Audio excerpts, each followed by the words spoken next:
London, 1816. A waste of an evening, muttered the Duke of Merryfield as his carriage rolled to a stop before Thornton House. Zachary Montague, most eligible bachelor in all of England, and most determined to remain so, adjusted his perfectly tied cravat and sighed. "Remember, Farley, we depart at precisely 11 o'clock. Not a minute later." "As you wish, Your Grace," his valet replied, though the look in his eye suggested he knew better than to expect his master to keep to such a schedule at the most anticipated ball of the season. Zachary ignored the knowing glance. 5 years had passed since Eliza's betrayal, 5 years since he'd vowed never to surrender his heart again. He had mastered the art of attending social functions without engaging in anything beyond the required civilities. Tonight would be no different. "They say Lady Thornton has invited every eligible young woman in London," offered Farley as he brushed an invisible speck from the Duke's immaculate black evening coat. "Then I shall be especially vigilant," Zachary replied dryly. "The matchmaking mammas of the ton grow more ingenious with each passing season." His fingers brushed against the small pocket watch he always carried, the only remaining token from a time when he had believed in such foolishness as love. The gold felt cold against his fingertips, as cold as he had trained his heart to be. As Duke of Merryfield, he commanded one of the largest fortunes in England. His ancestral home, Montague Park, sprawled across 3 counties. He had been blessed with both good looks and good sense, the latter informing him that his wealth and title made him a prize to be hunted rather than a man to be loved. Marriage was inevitable, of course. Duty demanded an heir. But when the time came, he would choose a sensible woman with proper breeding and no romantic notions. A business arrangement, nothing more. Love was for poets and fools, and Zachary Montague was neither. The footman opened the carriage door, and Zachary steeled himself for the tedium ahead. Lady Thornton's ballroom glittered with 1,000 candles. The cream of society milled about in their finery, gentlemen in stark black and white, ladies in pale silks and satins adorned with pearls and feathers. As Zachary entered, conversation faltered, and heads turned. The Duke of Merryfield had arrived. He nodded coolly to acquaintances as he made his way across the room. Lady Thornton, resplendent in purple silk, hurried to greet him. "Your Grace! What an honor to have you grace our humble gathering." "Lady Thornton," he bowed over her hand. "The honor is mine. Your ballroom is a triumph." "You are too kind," she preened before lowering her voice. "I must tell you, we have the most delightful new additions to our circle this season. My niece, Lady Harriet, has just returned from Bath with her dear friend Miss Helena Lockwood. Such an accomplished young woman, plays the pianoforte divinely, speaks 4 languages, and has the most refreshing way about her. Not at all like these simpering débutantes." Zachary suppressed a grimace. If Lady Thornton was extolling this young woman's virtues to him specifically, she was clearly the latest sacrifice to the marriage mart's altar. "How fascinating," he replied, with practiced indifference. "If you'll excuse me, I believe Lord Pembroke is signaling to me." He escaped to the safety of his friend's company near the card room. "You look positively hunted, Merryfield," Lord Pembroke chuckled. "Lady Thornton has already begun her campaign to marry me off to some country miss," Zachary replied, accepting a glass of champagne from a passing footman. "Ah, the famous Miss Lockwood, I presume? The whole town is talking about her. Apparently, she's inherited a modest fortune from her maternal grandfather and has no family to speak of except a distant cousin who serves as her chaperone. Independent means and minimal family entanglements, a rare combination. And one that makes her particularly dangerous," Zachary observed. "A woman with her own fortune might actually believe she can marry for affection rather than advantage." "God forbid," Pembroke laughed. though I dare say even the independent Miss Lockwood would not refuse a dukedom if it were offered." Zachary's retort died on his lips as the orchestra struck up the opening notes of a waltz. A flutter of movement near the entrance caught his eye. The crowd seemed to part, and for the first time in 5 years, Zachary Montague felt time slow to a standstill. She stood in the doorway, a vision in pale blue silk that shimmered like moonlight on water. Her chestnut hair was arranged in an elegant knot, adorned with a single diamond pin that captured the candlelight with every slight movement of her head. But it was her expression that arrested him, a curious mixture of amusement and appraisal as she surveyed the room, as though she found the whole spectacle both delightful and slightly absurd. "Who is that?" he asked, his voice uncharacteristically tight. Pembroke followed his gaze. "Ah, the lady of the hour herself. Miss Helena Lockwood. The woman that Lady Thornton had just attempted to foist upon him." "Of course." As if sensing his scrutiny, she turned, and her eyes, a startling shade of amber, met his across the crowded ballroom. For one breath-stopping moment, Zachary felt exposed, as though this woman he had never met could somehow see past his carefully constructed facade to the wounded heart beneath. Then she smiled, not the practiced simper of a débutante, but a genuine curve of her lips that suggested she found something genuinely amusing about him standing there, glass frozen halfway to his lips. Zachary Montague, 6th Duke of Merryfield, who had sworn never to love again, felt something crack in the ice around his heart. Damn! Helena Lockwood had not wanted to come to London for the season. At 27, she considered herself firmly on the shelf, a status she had cultivated with deliberate care. Independence was a rare and precious commodity for a woman, and she had guarded hers zealously since inheriting her grandfather's modest fortune 3 years prior. But Lady Harriet, her dearest friend since their school days, had pleaded so earnestly for her company that Helena could not refuse. "Just one season," Harriet had begged. "I cannot face those sharks alone." So here she stood, surveying Lady Thornton's ballroom with amused detachment, cataloguing the familiar types, ambitious mammas, bored husbands, preening débutantes, and calculating bachelors. The marriage mart at its finest. "He's staring at you," Harriet whispered, nudging her ribs. "Who?" "The Duke of Merryfield himself." "By the window, don't look so obviously." But Helena did look, directly and unabashedly, finding herself caught in the gaze of the most handsome man she had ever seen. Tall and broad-shouldered, with features that might have been carved from marble and eyes the color of a storm-tossed sea. He looked startled, as though she had somehow surprised him simply by existing. She couldn't help but smile at the absurdity of it. "Helena!" Harriet hissed. "One does not smile at a duke unprompted."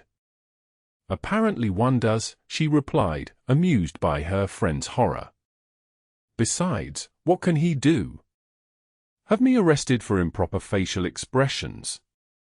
He could ruin you socially with a word. As I have no intention of becoming part of this society beyond your season, I find that threat rather hollow." Before Harriet could reply, Lady Thornton descended upon them, her face alight with triumph. "Miss Lockwood! You've made quite an impression already. The Duke of Merryfield has requested an introduction." Helena raised an eyebrow. "Has he indeed?" She glanced back toward the window, but the Duke had vanished. Then she felt a presence behind her, and a deep voice that seemed to resonate through her very bones. "Miss Lockwood, I presume." She turned to find him standing closer than propriety strictly allowed, his expression now carefully neutral, though something in his eyes remained unsettled. "Your Grace," she curtsied, determined to show she could observe the proprieties when required. "How kind of you to seek an introduction." "Lady Thornton speaks highly of your accomplishments," he said, his tone suggesting he found such praise suspect at best. "Does she?" "How enterprising of her," considering we've barely exchanged 24 words since my arrival in London." Helena smiled sweetly at their hostess, who had the grace to look flustered. A flicker of genuine amusement crossed the Duke's face before he mastered it. "Perhaps you might demonstrate one of these alleged accomplishments by honoring me with the next dance." It wasn't a request so much as a command, and Helena found herself irrationally tempted to refuse simply on principle. But curiosity, always her besetting sin, won out. "I would be delighted, Your Grace, though I must warn you that dancing falls decidedly in the middle range of my accomplishments. I excel far more at inappropriate observations and failing to be impressed by titles." Lady Thornton made a strangled sound, but to Helena's surprise, the corner of the Duke's mouth twitched upward. "How fortunate that I value honesty above flattery," he replied, offering his arm. As he led her onto the dance floor, whispers erupted in their wake. The Duke of Merryfield, infamous for avoiding marriageable young ladies, was dancing with the mysterious Miss Lockwood. The ton would be buzzing with speculation before the night was through. "You realize you've just ensured neither of us will have a moment's peace for the remainder of the season," Helena observed as they took their positions for the quadrille. "I seldom have peace in any case," he replied. "The price of a title, I'm afraid." "Is that why you look so thoroughly displeased to be here?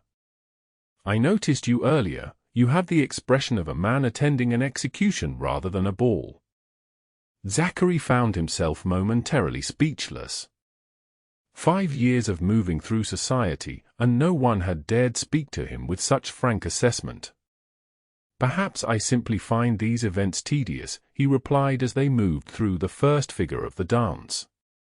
"Then why attend?" she asked, her amber eyes challenging. "Surely a duke can please himself." A common misconception.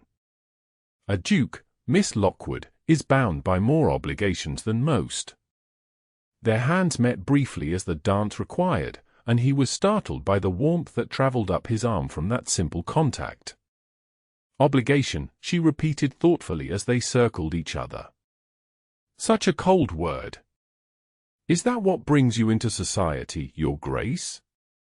"Mere duty. What else would you suggest?" "Pleasure, perhaps? Connection? The simple joy of conversation and discovery." He gave a short laugh. "You've read too many novels." "I knew too few, I suspect," she countered as they separated for the next figure. When they came together again, he found himself strangely eager to continue their conversation. "What brings you to London, Miss Lockwood? Lady Thornton mentioned you've been residing in Bath.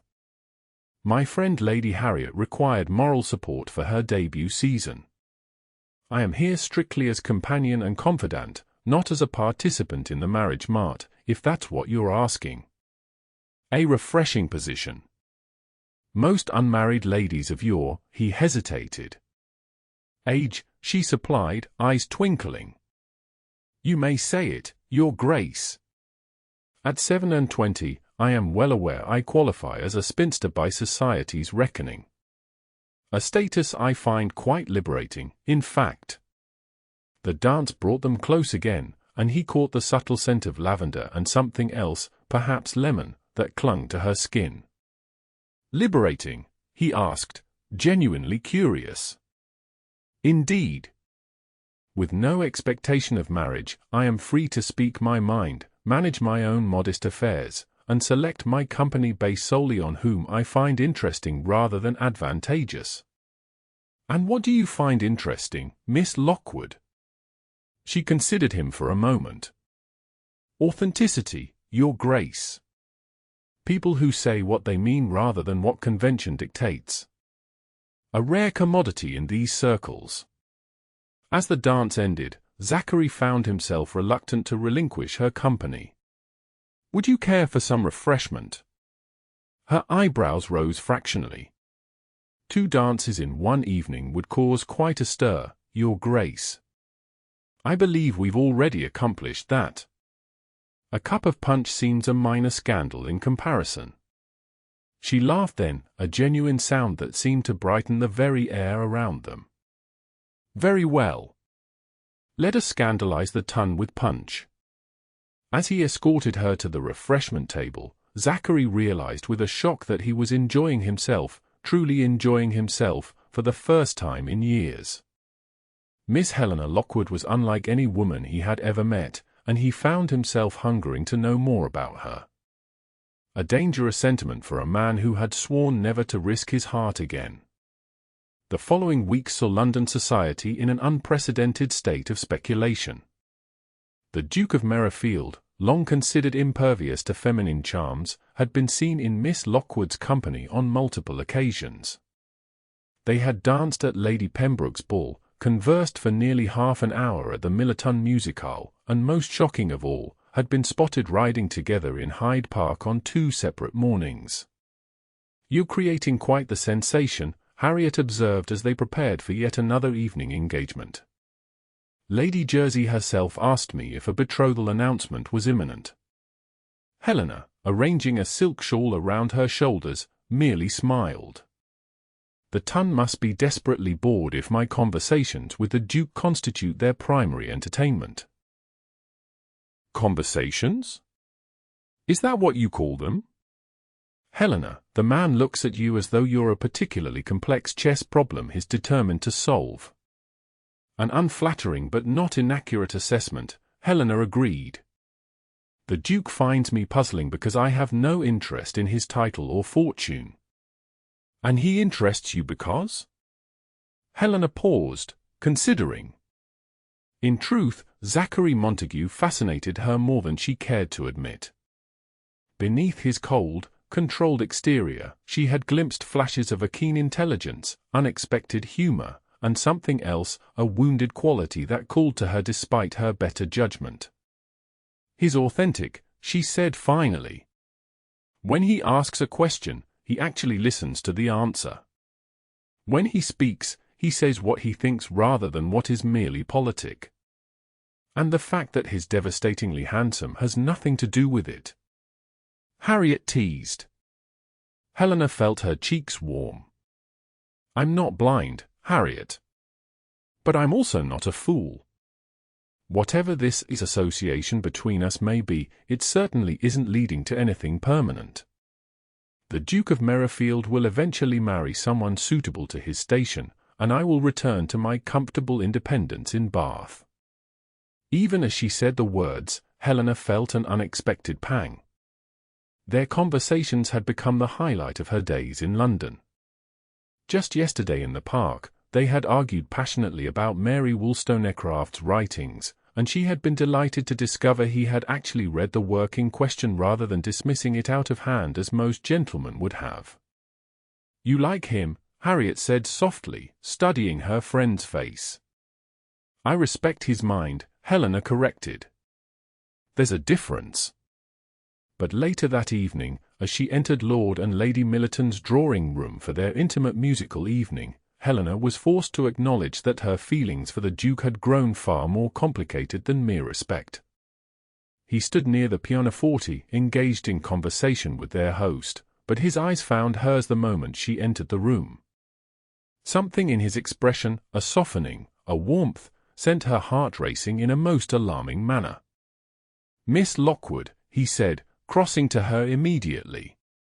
"I was beginning to fear you wouldn't attend." "And Miss Lady Millerton's renowned musical evenings?" "I understand the soprano tonight is direct from the continent." "So I'm told, though I confess my interest in the evening's entertainment has little to do with the musical program." The directness of his gaze made her breath catch. "Your Grace, Zachary," he corrected quietly. "When we are among friends, I would be honored if you would use my given name." "That would be most improper," she replied, though the idea pleased her more than it should. "When have you ever concerned yourself with propriety?" A smile played at the corner of his mouth. "Just yesterday you informed me that the entire system of primogeniture was archaic and unjust." "A factual observation, not an impropriety." "Helena," he said, and the sound of her name on his lips sent a shiver through her. Would you walk with me in the garden before the music begins? There's something I wish to discuss with you. Warning bells rang in her mind, but she found herself nodding. Briefly, then. Lord Millerton's garden was illuminated with carefully placed lanterns that cast a golden glow over the flowering shrubs and gravel paths. The evening air carried the scent of roses and the distant sounds of London beyond the garden walls. They walked in silence for a moment before Zachary spoke. I find myself in an unexpected position. Oh. Helena kept her tone light, though her heart had begun to race. He stopped walking and turned to face her, his expression more open than she had ever seen it. When I returned to society after a period of withdrawal, I had certain convictions about my future. Chief among them was that I would never again allow myself to form an attachment based on affection rather than practicality. Helena felt her chest tighten. A sensible position for a man of your standing. Yes, he agreed. Sensible. Safe. He paused. And utterly demolished by your existence. Her eyes widened. Zachary, please, he held up a hand.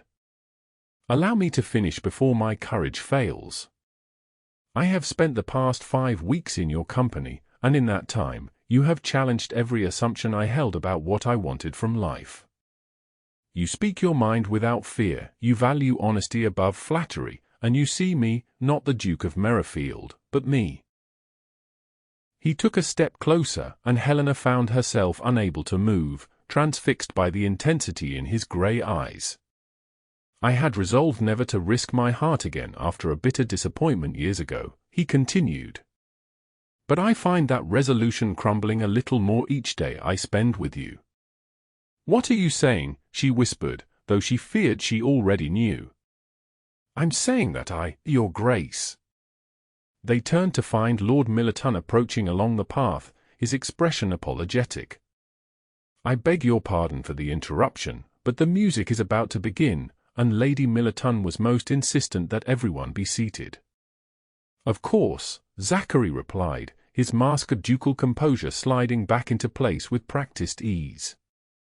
We'll join you directly. As Lord Millerton retreated, Zachary offered Helena his arm. It seems our conversation must wait for another occasion.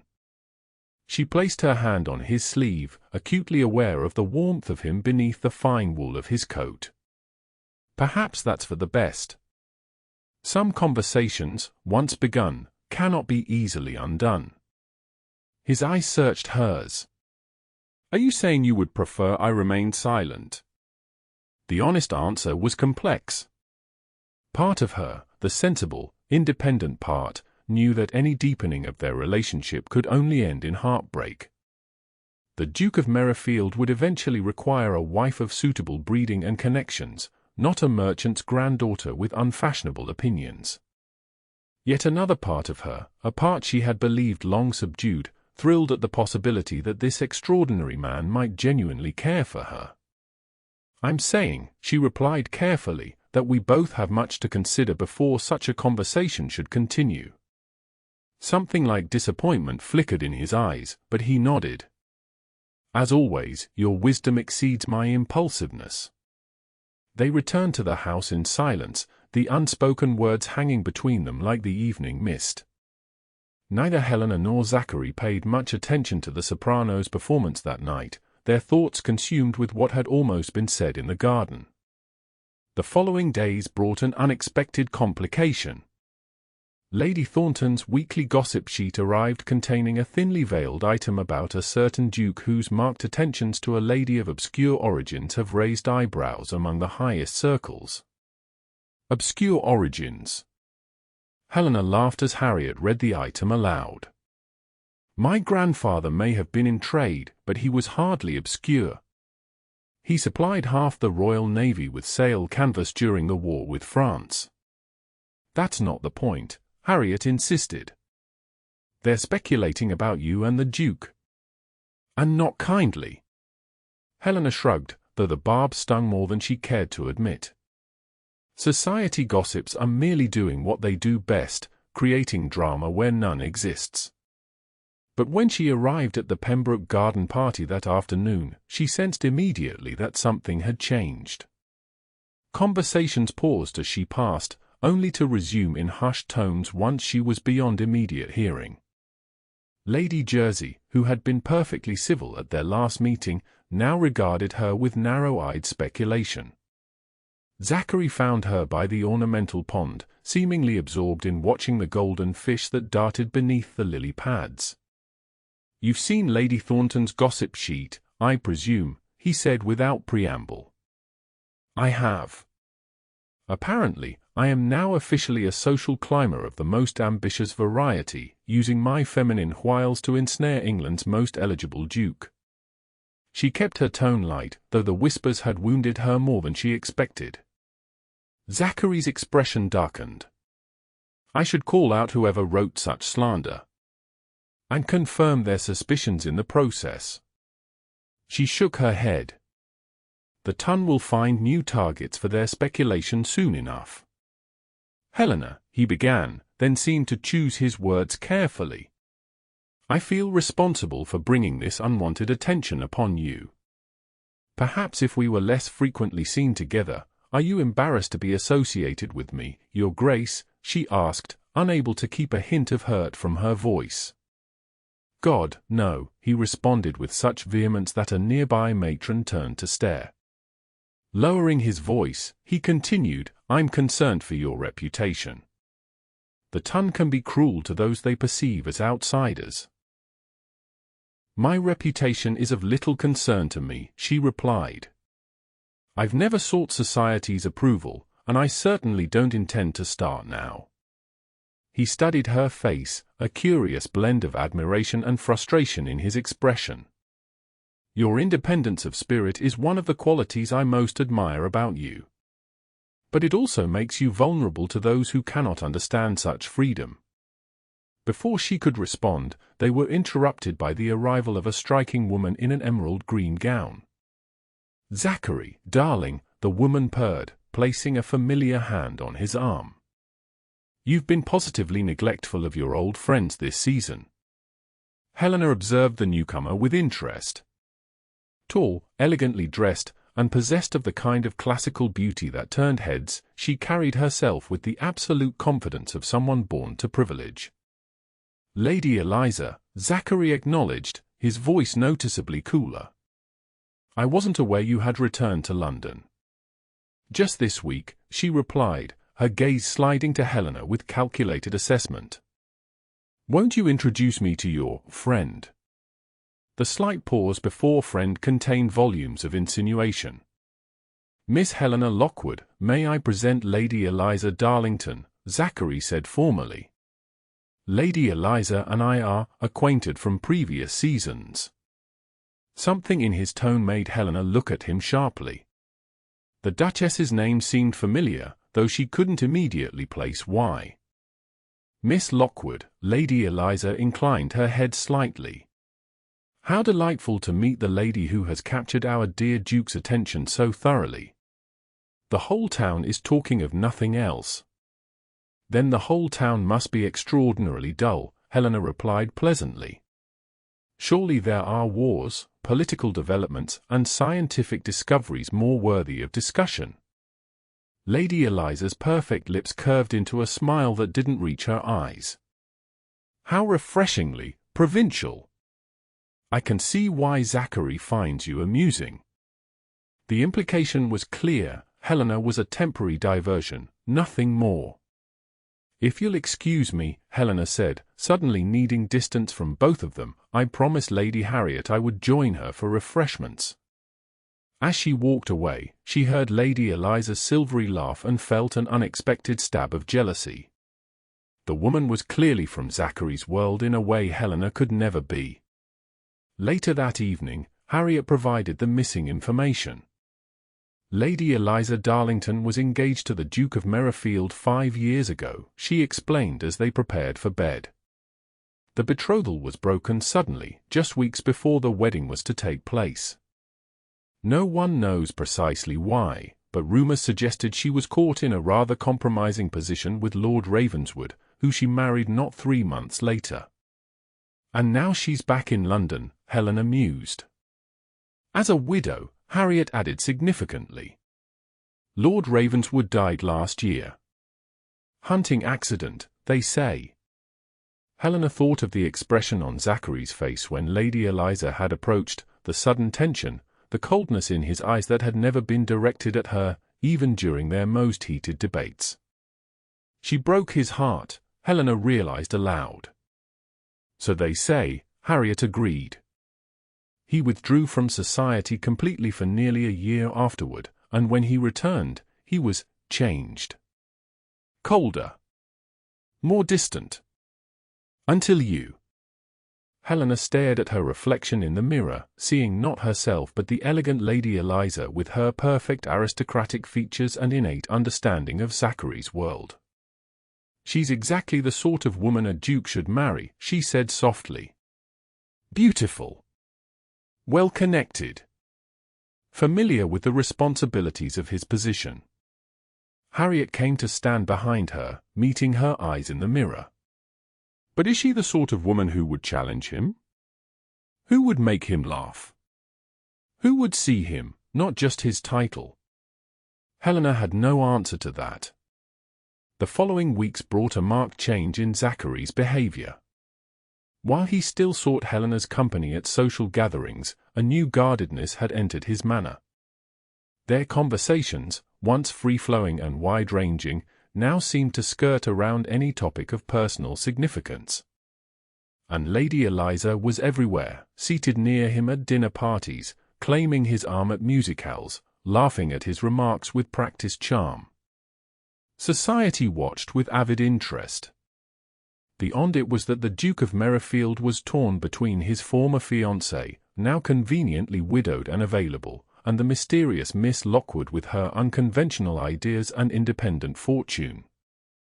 Helena told herself repeatedly that she had no right to feel hurt. From the beginning, she had known their friendship was temporary, a pleasant interlude that would end when she returned to Bath. She had never sought his heart, never intended to fall in love with a man so far above her in rank and responsibility. Yet fall she had, and watching him slip away was more painful than she could have imagined. The breaking point came at Lady Pembroke's midsummer ball.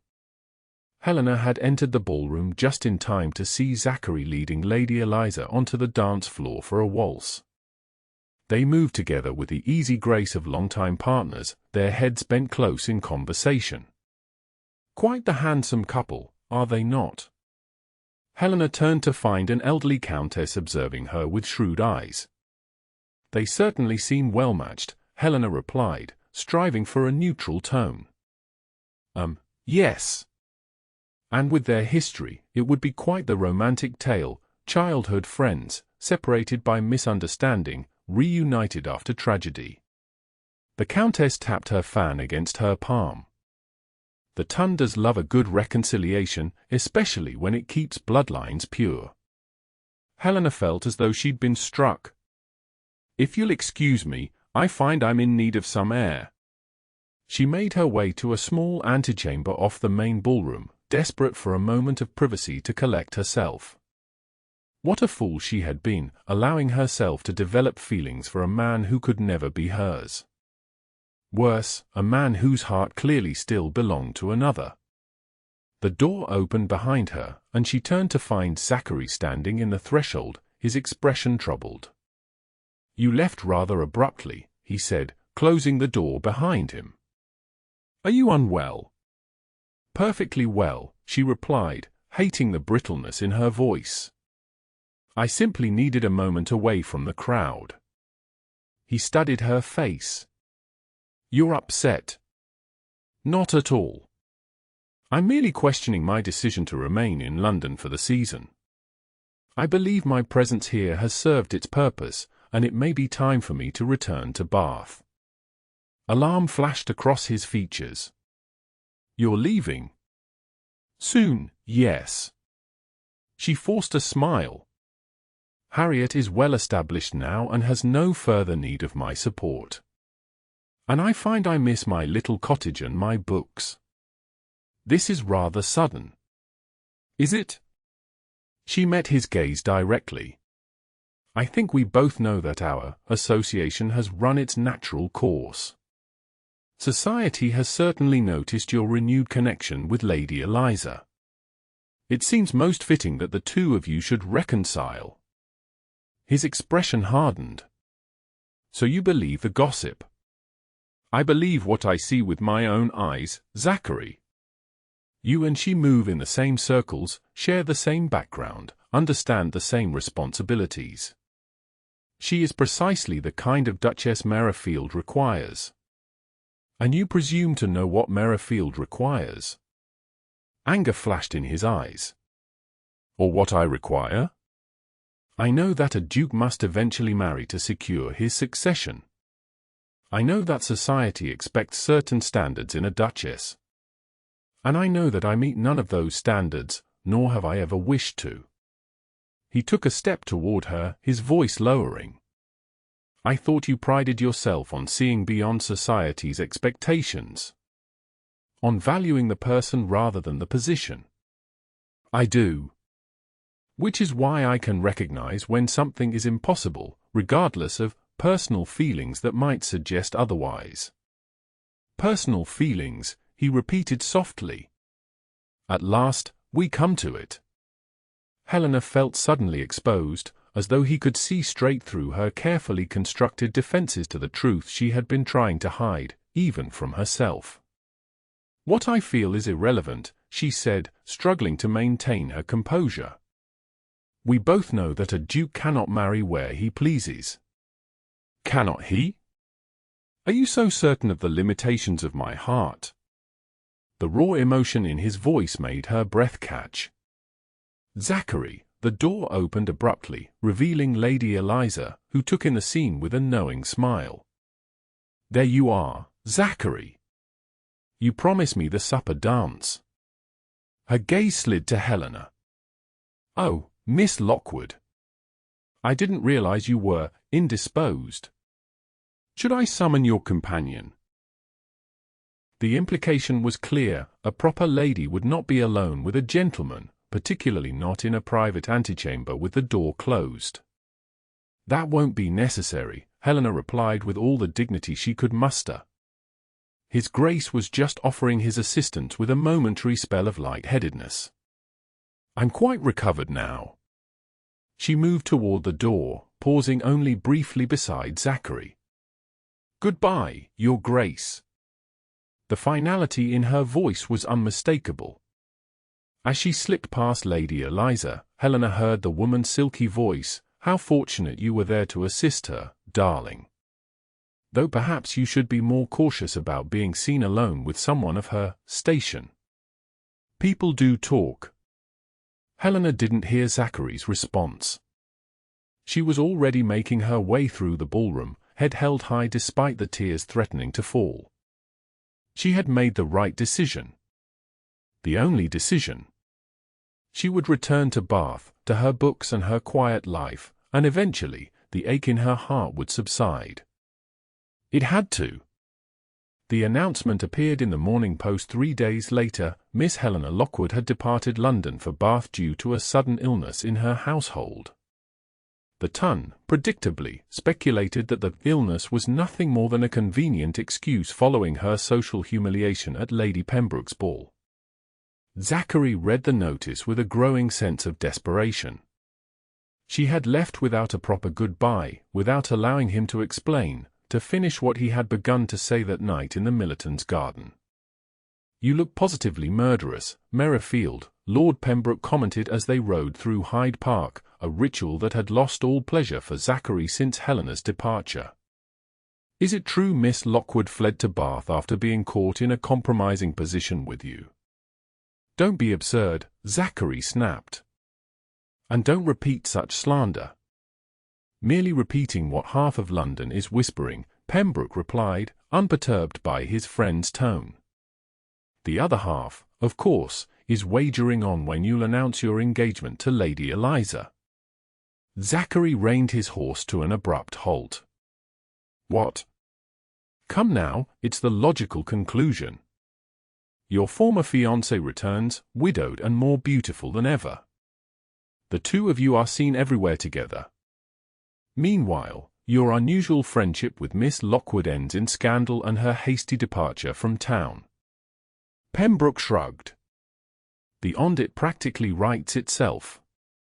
I have no intention of proposing to Lady Eliza, Zachary said through gritted teeth. Not now, not ever. Pembroke's eyebrows rose. No? Then why have you been in her company so frequently these past weeks? The question struck home. Why indeed? Zachary had told himself he was being polite, that society expected certain courtesies toward a lady of Eliza's standing. But in truth, a part of him had wanted to prove, to himself, to Helena, to the world, that Eliza no longer had the power to hurt him. What a fool he had been. I've been an idiot, he said aloud. Pembroke laughed. At last, a statement with which I can wholeheartedly agree. The question is, what do you intend to do about it? Zachary turned his horse toward the park exit. I'm going to Bath. Helena's cottage in Bath was exactly as she remembered it, small, peaceful, and mercifully free of London society's judgment and expectations. The walled garden was overflowing with summer blooms, the sitting room filled with books and comfortable furniture arranged to catch the best light for reading. It should have felt like coming home. Instead, it felt like exile. You're being ridiculous, she told herself firmly as she arranged fresh flowers in a vase. This is precisely the life you wanted before London. Before him. But the cottage, once her sanctuary, now seemed too quiet, too empty. She found herself listening for a deep voice proposing outrageous ideas simply to provoke her into debate. Looking up from her book, expecting to see grey eyes watching her with that curious mixture of challenge and warmth. A week passed, then another. She wrote to Harriet, assuring her that all was well, that she was happily resettled into her Bath routine. The lie felt hollow even as she penned it. On the 15th day since her return, a thunderstorm swept through Bath, rattling windows and sending sheets of rain against the glass. Helena sat by the fire, attempting to lose herself in a novel, when a pounding at the door startled her from her reading. Mrs. Winters, her housekeeper, appeared in the doorway, her expression a mixture of alarm and excitement. "Miss, there's a gentleman at the door. Says he must speak with you, most urgent. And miss, it's a duke." Helena's heart seemed to stop, then race forward at twice its normal pace. Did he give his name? The Duke of Merryfield, miss. Soaked to the bone, he is, and looking like thunder itself.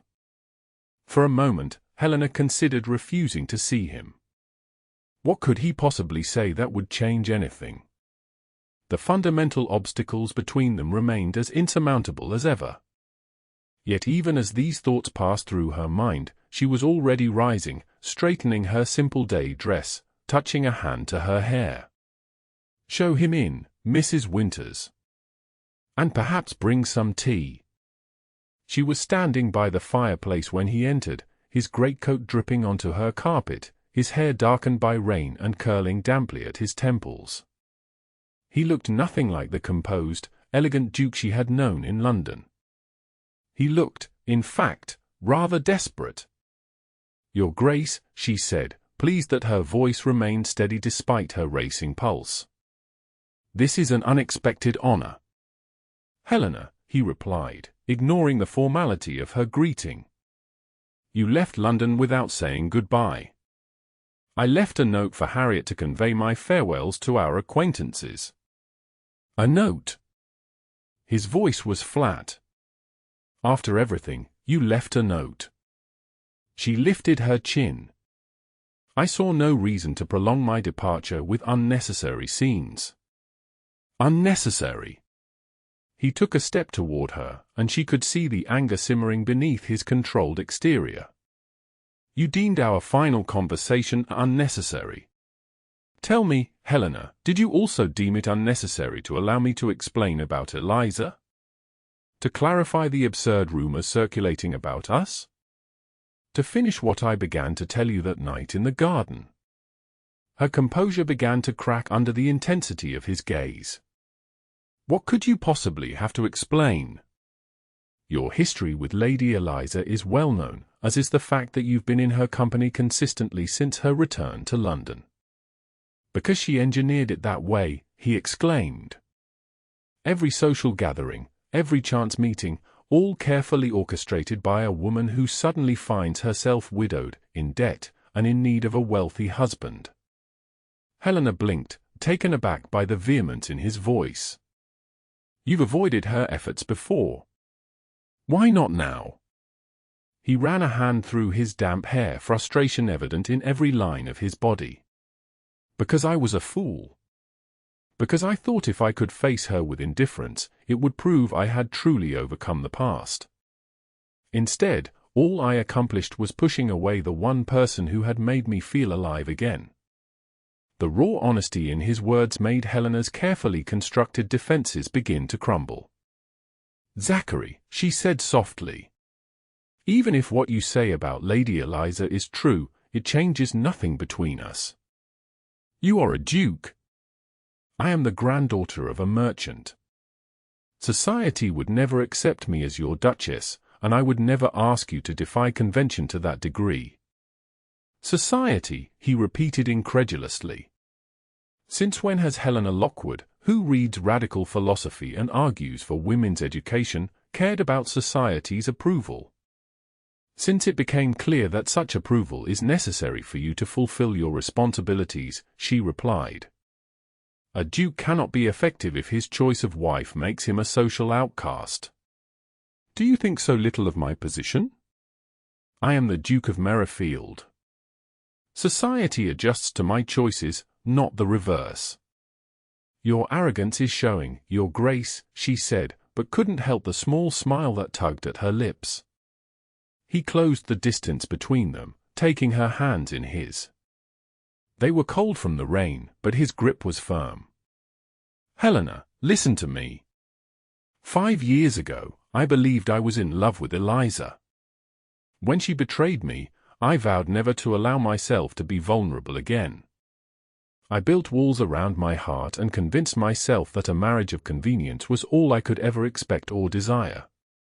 His eyes, so grey and intent, held hers captive. And then you walked into Lady Thornton's ballroom, looked directly at me, and smiled as though you found the very idea of me amusing. In that moment, something I thought long dead stirred back to life. She could hardly breathe, hardly think with him standing so close, saying such things. Zachary, let me finish, he insisted. Every conversation with you, every debate, every shared laugh chipped away at those walls until I found myself contemplating possibilities I had sworn never to consider again. When Eliza returned, I was confused. The past and present seemed to collide, and I handled it badly.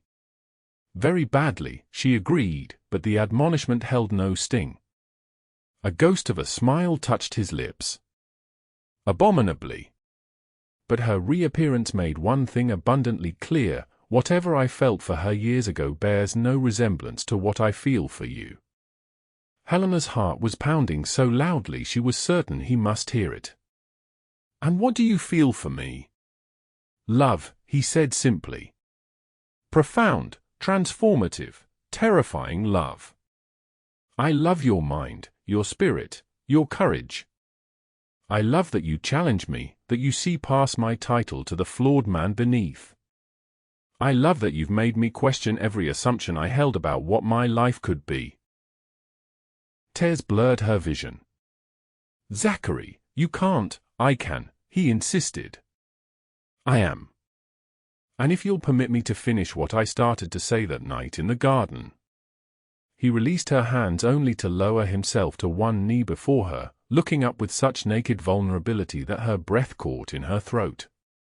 Helena Lockwood, will you do me the extraordinary honor of becoming my wife? not because society expects it, nor because duty demands it, but because I cannot imagine spending another day without you by my side." For a long moment, she couldn't speak, overwhelmed by the journey that had brought them to this point. Then, through her tears, she began to laugh, a joyous, incredulous sound. "You do realize you're proposing to me while dripping rainwater all over my carpet?" His face broke into a grin of such boyish delight that her heart seemed to expand within her chest. "Is that a yes?" She knelt before him, bringing them eye to eye. "You're completely mad, and society will be scandalized, and I love you so desperately that none of that matters." "So, yes," he pressed, his hands coming up to frame her face. "Yes," she whispered. "Yes." And then he was kissing her, and the last fragments of the walls around both their hearts crumbled into dust. Society was indeed scandalized when the Duke of Merryfield announced his engagement to Miss Helena Lockwood, granddaughter of a mere merchant. Lady Jersey declared it the most shocking alliance since the Prince Regent's disastrous marriage. Lady Thornton nearly fainted at the news. And Lady Eliza Darlington was reported to have left London immediately for her country estate, where she remained in seclusion for months. But as the Duke had predicted, society adjusted. The wedding at St. George's, Hanover Square was the event of the season, attended by everyone who mattered in the ton. And if there were whispers about the bride's background, they were silenced when the Prince Regent himself arrived to offer his congratulations to the couple. The Duchess of Merryfield, far from being cowed by her new position, embraced it with characteristic determination. Within a year, Montague Park had become known as a haven for intellectual discussion, artistic endeavor, and social reform, much to the surprise of those who had predicted disaster. And if visitors to the Duke's London residence sometimes happened upon His Grace and Her Grace engaged in spirited debate in the library, no one remarked upon the obvious adoration with which the Duke regarded his unconventional Duchess, nor the way she could still make him laugh with a single raised eyebrow. For the man who had vowed never to love again had discovered a truth far more profound than his fear, that love, when founded on mutual respect and genuine understanding, was not a weakness to be guarded against but the greatest strength a person could possess. "I was thinking," Helena said one evening as they sat by the fire in their private sitting room at Montague Park, her head resting against his shoulder. "A dangerous pastime," Zachary replied, pressing a kiss to her temple. She smiled, her fingers intertwined with his. "I was thinking about that first night, at Lady Thornton's ball. Do you remember what you said when I asked why you looked so displeased to be there? I believe I said something profound about the tedium of society events." "You said you were bound by obligation," she corrected. "That a duke was bound by more obligations than most." He considered this. "And you suggested pleasure and connection as alternatives." "As usual, you were right." "I often am," she agreed with mock solemnity. "Though in fairness, I had no idea at the time that the handsome Duke glowering in the corner would become the great love of my life." He protested. "I prefers mysteriously reserved." Helena laughed, the sound still as bright and genuine as it had been the first time he heard it. "My mysteriously reserved Duke, then. Who would have thought that time could stand still in a crowded ballroom?" "I did," he said softly, drawing her closer. "The moment you smiled at me, I knew my life would never be the same." And in the warmth of their shared understanding, the Duke and Duchess of Merryfield found the rarest treasure of all, a love based not on duty or advantage, but on the recognition of a kindred spirit and the courage to defy convention for the sake of true happiness.